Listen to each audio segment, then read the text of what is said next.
Hey my friend, this is Matt from Let's Not Be Fools. Can your social media posts actually affect your credit score? Let's talk about that. I just told my boss he could take his job and shove it. Does anybody know of a company that's hiring? Post.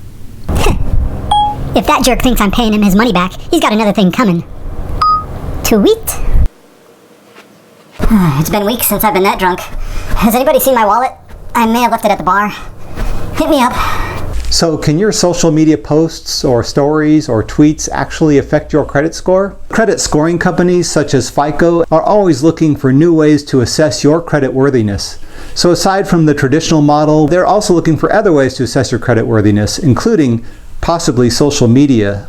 So combing the social media platforms for data that's useful in assessing credit worthiness is still a rather new methodology for the credit scoring companies, and how much they actually do this is still not really known, and how much they can actually do it legally is still up for debate. There's probably only so much they can do because of the laws that are on the books protecting consumers in terms of fair credit and how people are assessed and discriminatory policies and things like that.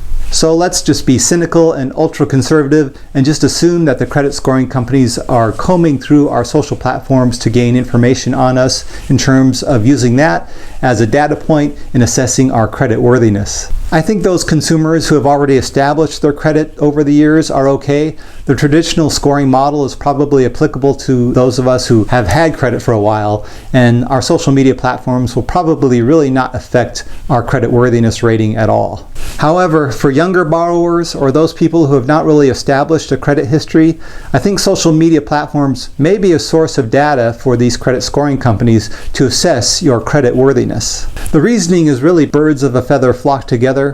So when they're looking at your social media accounts, they're going to look at who you actually interact with, kind of assess who you hang out with, and they're going to assume that you're kind of like the people you hang out with. And if those people have questionable credit histories, they may decide you might be a bit of a credit risk, just as those people are who you interact with.